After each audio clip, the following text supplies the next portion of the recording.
Over the last 9 months, we've been going back to the early days of the Nintendo Switch Online service in order to give every game in the library the review crew treatment. As it stands today, there are only 15 games left to be covered, all for the Nintendo Entertainment System. These include some of the system's earliest games, most of which were released during that review dead zone, when finding a review score was about as likely as capturing a picture of Bigfoot while riding a unicorn. Of the 15 games that we still need to cover, 9 of them were only reviewed by one magazine. That publication was Nintendo Magazine System, which was nice enough to offer up capsule reviews of many of these early games in their very first issue.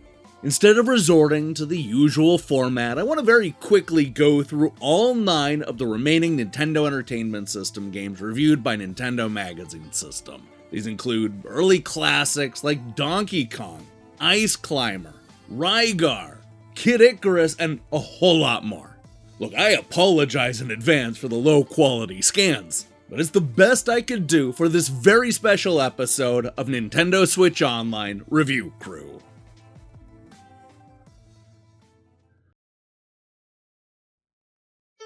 What's it like to play the Nintendo Entertainment System?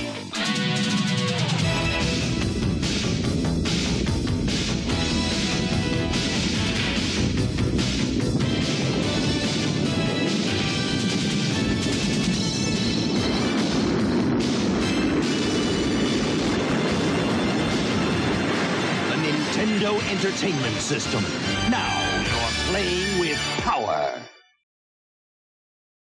It's easy to write off Clu Clu Land as nothing more than Nintendo's answer to Pac-Man, but this early Nintendo Entertainment System title is more than just a knockoff. Featuring a female balloon fish named Bubbles, this is a game all about revealing hidden ingots, which is basically the opposite of what you do in Pac-Man. There's more to it than that, of course, as Nintendo gave us an underwater world to survive with a unique mechanic that sees Bubbles grab onto poles and then swing around the playfield. Like a lot of early NES titles, Clu Clu Land is extremely simple and repetitive. That said, it is a unique twist on the maze game theme and was different enough from Pac-Man to warrant the attention. When they reviewed it, Nintendo Magazine System gave it a 62% and complained about the simplicity.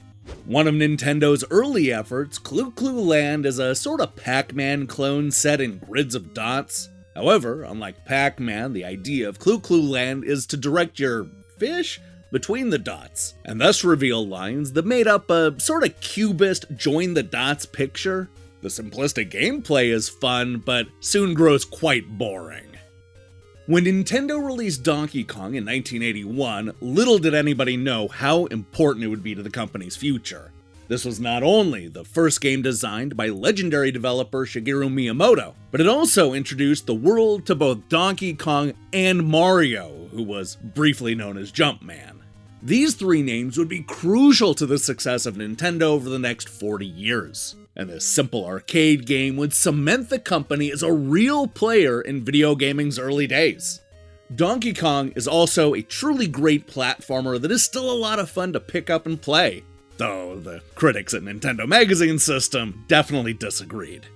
When they reviewed the NES version, they gave it a 45% and said, "Oh no! Mario's girlfriend has been kidnapped by a crazed gorilla. It's up to an Italian plumber to conquer 4 different levels of platform action."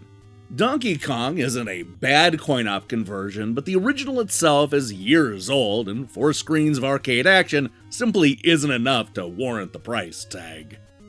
Released just 1 year after the iconic first game, Donkey Kong Jr. flipped the tables by turning Mario into a villain and having us sympathize with the once evil Donkey Kong. You know, it's fun to go back and revisit the early days of these Nintendo classics as we see a company that knew that they were onto something, but weren't quite sure how to use the various characters they had. Just try to imagine a new game where Nintendo turns Mario into the bad guy. Yet, that's exactly what we get in Donkey Kong Jr. And you know what? It works!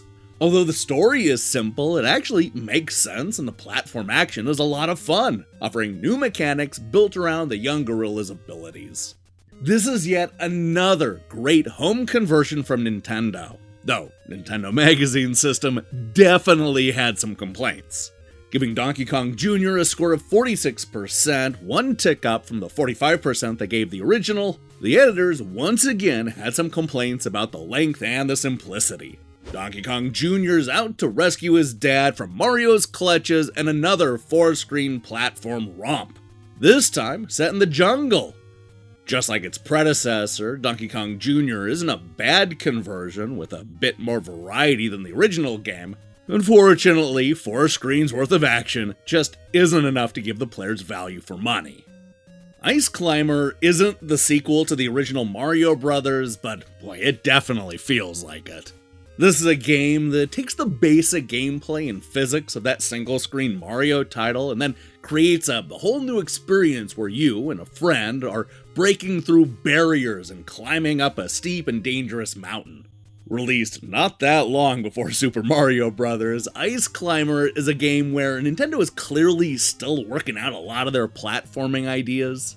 With its sluggish control and weird jump mechanics, it's clear the company still had some work to do. But hey, even if it's not perfect, it's still a lot of fun to see Nintendo's stepping stones to success.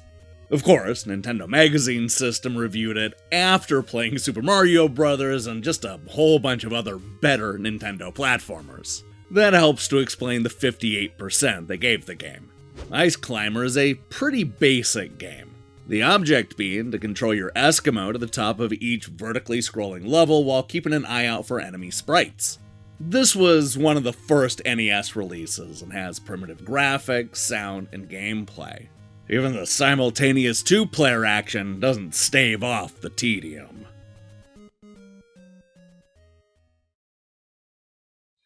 Will you be the one to witness the birth of the incredible Nintendo Entertainment System? The first to play with Rob, the extraordinary video robot. Batteries not included. He follows the commands you put on the screen, so you get to the dynamite before it explodes. Will you be the one to raise the incredibly accurate zapper and play games like Duck Hunt?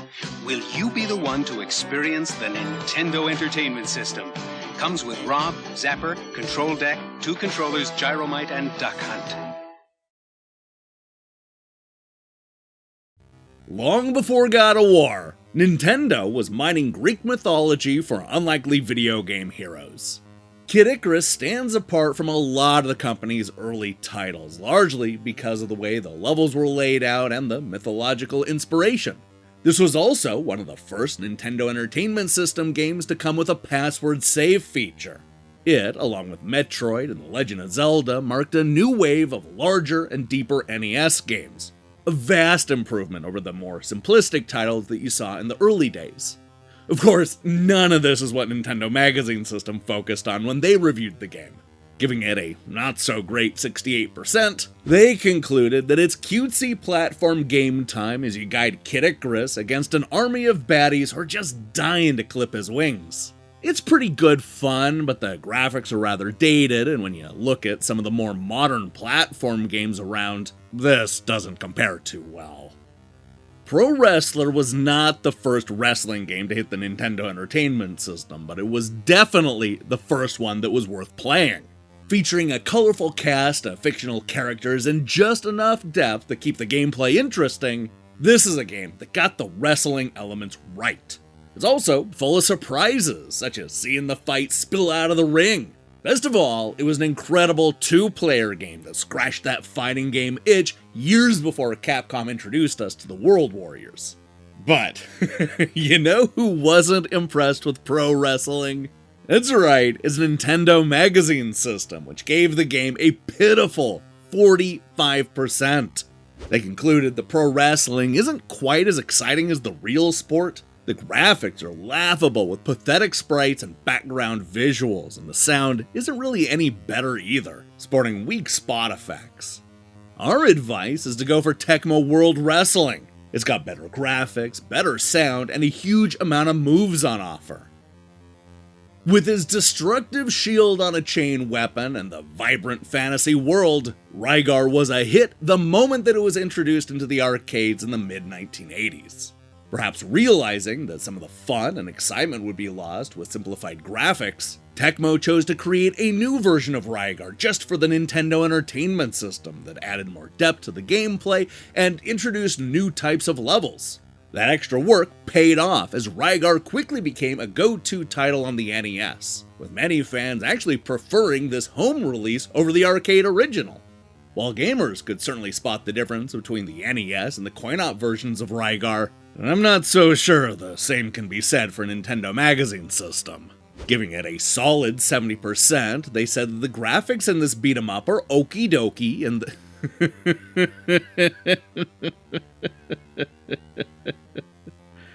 oh no. Giving it a solid 70%, they said that the graphics in this beat-em-up are okie dokie and the gameplay is fairly interesting thanks to the nice weapons. But on the whole, Rygar is probably only worth buying if you remember enjoying the coin-op.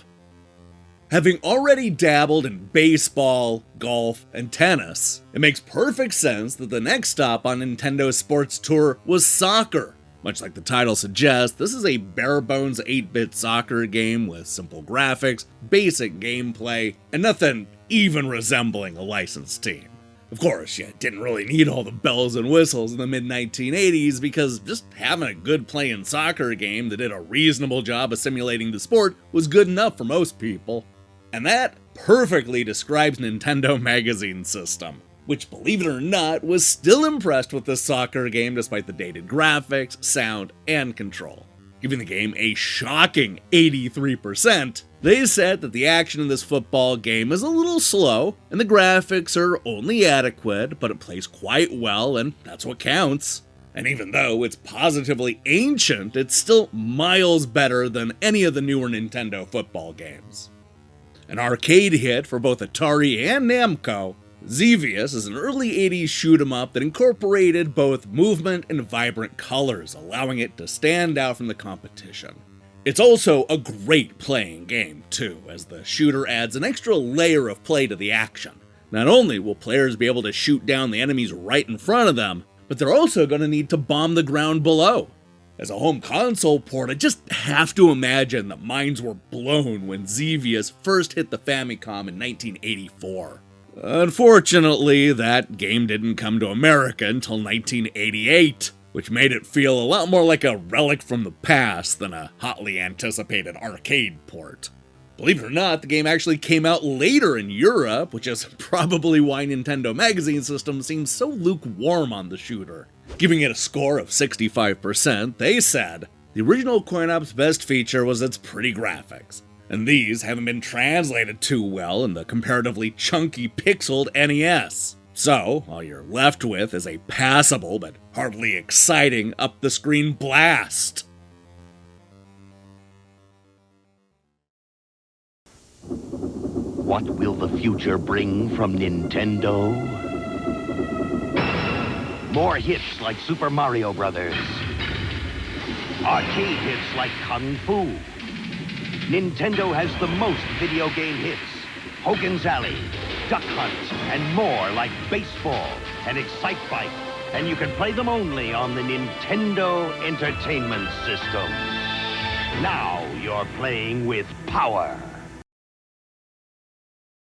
Hey, thanks for watching me break down these classic reviews. If you liked what you saw here, then you should know that we post new episodes just like this every time Nintendo adds old games to their online service. We have a whole playlist with dozens of these episodes and really reviews for pretty much every game on the service. Now, here's the question I have for you. What's your favorite Nintendo Entertainment System game? That's right, it can be anything, literally anything. You know, just as long as it was on the NES. Let me see your picks in the comments below. In other news, we'll be back next week with a look at that new Llamasoft collection, plus Airhead and what could possibly be the last Nintendo Switch Online recap episode. While you wait for that, I strongly recommend you click that subscribe button and support what we're doing here. Until then.